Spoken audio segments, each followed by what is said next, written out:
인터넷에서 회자되는 한국 공포 이야기는 대개 일상에서 시작되어 점차 기묘하고 섬뜩한 상황으로 전개됩니다.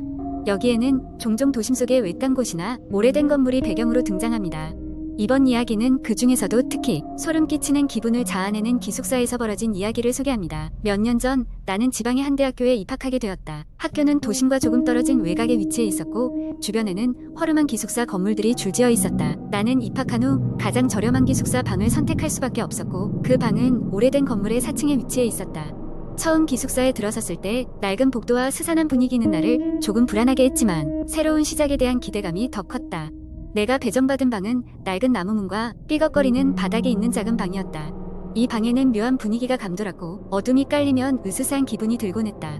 룸메이트는 없었기 때문에 혼자 있는 시간이 많았고 이런 느낌은 더 커졌다. 하루는 늦은 밤까지 과제를 하다가 지쳐서 잠이 들었는데 새벽녘에 문득 깨어났다. 그런데 뭔가 이상했다. 문이 살짝 열려 있었고 차가운 바람이 방 안으로 들어오고 있었다. 나는 소름이 돋아 급히 일어나 문을 닫고 다시 자리에 누웠다. 이상한 일이라고 생각했지만 그냥 바람 때문이겠거니 하며 넘기기로 했다. 하지만 그날 이후로 불가사의한 일들이 연달아 일어나기 시작했다. 밤마다 누군가 복도를 걷는 소리가 들려왔다. 처음엔 다른 학생일 거라고 생각했지만 그 발소리는 항상 방문 앞에서 멈췄다가 사라지곤 했다. 어느 날은 문 너머에서 낮은 소리로 중얼거리는 소리가 들려와 문틈으로 내다봤지만 복도엔 아무도 없었다. 그 소리들은 나를 점차 잠식해갔다. 결국 나는 이를 확인해야겠다는 생각에 가까운 친구에게 이 일을 털어놨고 그 친구는 나와 함께 그 방에서 하룻밤을 보내기로 했다. 그들은 벽장 안에 카메라를 설치하고 방 조명은 은은하게 해놓았다. 시간이 지나고 밤이 깊어갈수록 우리는 점점 긴장했다. 새벽 2시가 넘어서자 발소리가 또 들려왔다. 우리는 두려움에 떨며 숨죽였고 마침내 문 앞에서 발소리가 멈췄다. 그 순간 낮은 중얼거림이 들려왔다. 친구는 용기를 내서 문으로 다가가 확인해보려 했지만 가까이 한 발짝 다가서자 소리는 갑자기 사라졌다. 우리는 어쩔 수 없이 아침까지 깨어 있었다. 아침이 밝고 나서 우리는 카메라를 확인했다. 화면에는 중얼거리던 새벽 내내 방 앞에서 얼쩡거리는 그림자가 잡혀 있었다. 놀라운 것은 복도 CCTV에는 그 시간에 아무도 지나가지 않았다는 것이었다. 이후로 나는 기숙사를 떠났고 다른 곳으로 이사했다. 알고 보니 내가 머물던 방에서는 오래전에 불행한 사고가 있었다고 했다. 그 방을 떠남으로써 불안한 일은 멈췄지만 여전히 그 소리와 그림자는 가끔 악몽 속에서 나를 찾아온다.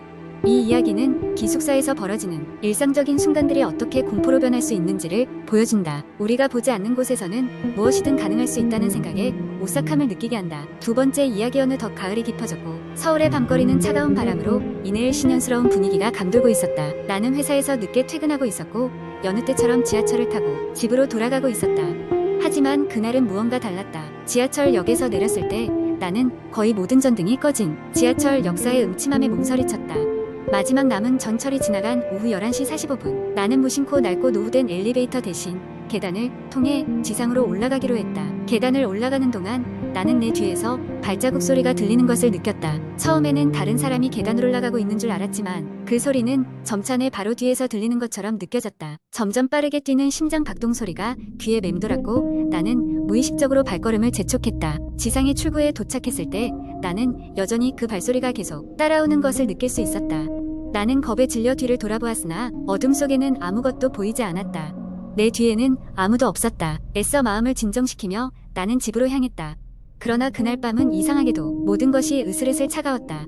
다음 날 나는 출근 전에 커피 한 잔을 사기 위해 같은 역 근처에 있는 작은 카페에 들렀다. 커피를 주문하고 기다리던 중 카페 직원이 내게 말을 걸었다. 혹시 어제 그 계단에서 내려오시는 거 봤어요? 난 무심코 네, 왜요? 라고 물었다. 직원은 곤혹스러운 표정으로 사람들이 그 계단이 이상하다고 하더라고요. 때때로 뒤를 쫓아오는 누군가가 있는 것 같다고요. 그 이야기를 들은 나는 몸서리를 쳤다. 하지만 애써 단순한 착각이라 여기며 일상으로 돌아가려 노력했다. 그러나 일이 끝나고 다시 그 역에 도착했을 때 마음 한구석에서는 여전히 어제의 발소리가 떠올랐다. 그날 나는 과감하게 복잡한 엘리베이터 대신 계단을 탔다. 그리고 내려가는 도중 바로 그 발소리가 다시 들려왔다. 이제는 분명했다. 나만의 착각이 아닌 그날의 소리는 다시금 내 바로 뒤에서 들리고 있었다. 나는 떨리는 손으로 스마트폰을 꺼내 조명을 켰다. 빛이 어둠을 가르자 계단 아래로 희미한 형체 하나가 서서히 모습을 드러냈다. 머리카락이 얼굴을 덮고 있어 얼굴은 보이지 않았지만 그 형체는 분명히 나를 주시하고 있었다. 나는 등골이 서늘해지는 느낌에 반사적으로 스마트폰을 떨어뜨렸고 화면이 깨졌다. 한순간의 일렁임 속에서 그 형체는 어느새 길을 막고 있었다.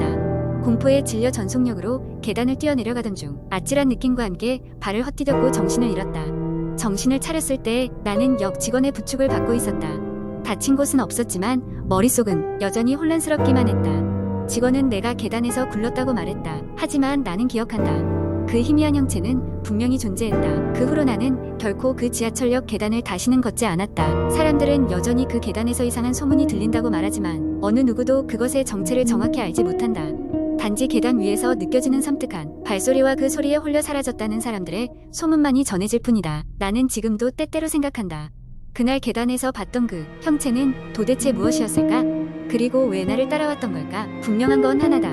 서울의 어느 지하철역 계단에는 아직도 그 무언가가 머물고 있다는 것. 세 번째 이야기. 대학생이었던 나는 방학이 되자 고향의 부모님 집으로 내려가게 되었다. 부모님은 오래된 주택에 살고 계셨는데 그 집에는 오랫동안 사용하지 않은 지하실이 있었다.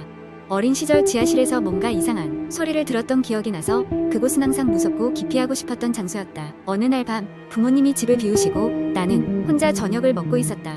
집안은 고요했고 유일한 소리는 주방의 냉장고 안에는 우문거리는 소리뿐이었다. 그때 갑작스럽게 전기가 나가며 집안이 암흑으로 물들었다. 어둠 속에서 나는 휴대폰 플래시를 켜고 분전함을 찾아가게 되었다. 집의 전기 시스템은 지하실에 있었다. 나는 무거운 지하실 문을 열고 삐걱거리는 계단을 조심스럽게 내려갔다.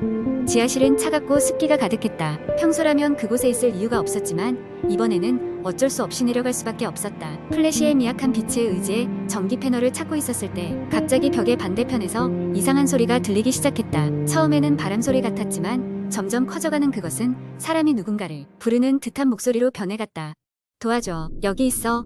그 소리에 나는 등골이 오싹해졌다. 겁에 질린 나는 얼른 전기 패널의 스위치를 올리고 위로 도망치듯 올라갔다. 불이 들어오자 마음이 조금은 안정되었지만 그 소리가 머릿속에서 떠나지 않았다. 집안에서 혼자 있어야 한다고 생각하니 소름이 돋았다. 다음 날 아침 부모님이 돌아오시자 나는 주저하지 않고 어젯밤에 있었던 일을 말씀드렸다. 그러자 부모님께서는 놀란 표정으로 과거 이 집에 얽힌 이야기를 털어놓으셨다. 오래전 이 집의 전 소유주가 갑작스럽게 실종되었고 그가 마지막으로 목격된 곳이 바로 그 지하실이었다는 것이었다. 하지만 어떠한 단서도 찾지 못해 수사는 미궁에 빠졌고 결국 사건은 잊혀졌다. 이야기를 들으니 나는 어젯밤의 소리가 더욱 의심스러워졌다. 그 실종된 사람이 아직도 그 지하실 어딘가에 있는 것은 아닌지 아니면 그의 영혼이 그곳에 갇혀있는 것은 아닌지 상상하면서 말이다. 부모님은 그 일을 계기로 집을 떠날 계획을 세우기 시작하셨고 나는 그 집을 다시는 방문하지 않겠다고 마음먹었다. 그날 이후로도 그 집의 지하실에서는 종종 알 수 없는 소리가 들린다는 소문이 이어졌지만 아무도 그곳을 다시 조사해볼 엄두를 내지 못했다.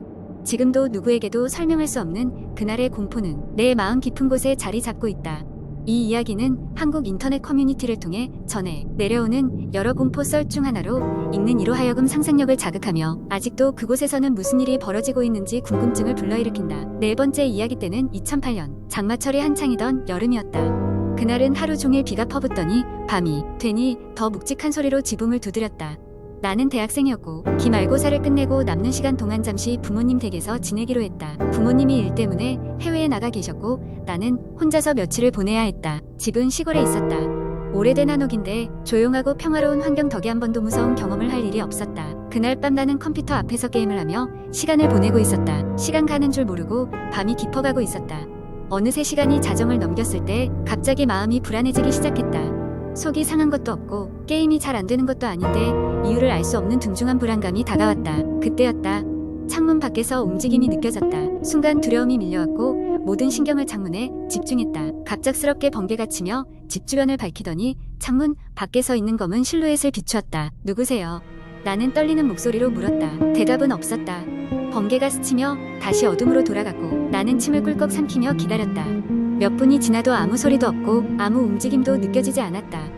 아마 잘못 본 것이겠지 라며 스스로를 안심시키려 했지만 마음은 여전히 진정되지 않았다. 잠시 후 쿵쿵거리는 소리가 났다. 마치 누군가가 집 근처를 걸어 다니는 듯한 소리였다. 그것 또한 발작 한 발작 천천히 아주 천천히 나는 서둘러 방문을 닫고 잠갔다. 그 소리는 점점 가까워지더니 이제는 현관문 쪽에서 들리고 있었다. 호기심과 두려움이 뒤섞인 채 나는 휴대폰을 들고 112에 전화를 걸려 했지만 손가락이 떨려 제대로 누를 수조차 없었다.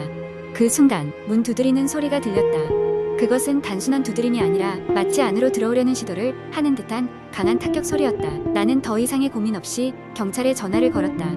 보내주겠다는 경찰의 목소리는 나를 조금 진정시켰지만 그 소리가 계속 들리는 한 마음을 놓을 수 없었다. 시간은 지나갔고 문 두드리는 소리는 멈추었다. 잠시 후 사이렌 소리가 들리며 경찰차가 도착했고 나는 안도의 숨을 쉬었다. 경찰이 주변을 조사했지만 아무것도 발견되지 않았다. 그저 장난 전화였을 거라는 말만 남긴 채 경찰은 떠났다. 그 후로도 나는 며칠을 더 그 집에서 보냈지만 그날 밤의 기억은 나를 괴롭혔다. 그 일이 있던 후로 시간이 많이 흘렀지만 비가 오는 밤이면 그 소름 끼치는 두드림 소리가 귓가에 울리는 듯하다.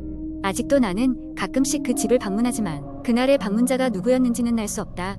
아마도 그저 내 상상이 만들어낸 환영일지도 모르지만 그날의 공포는 여전히 내 기억에 한 귀퉁이에 남아있다.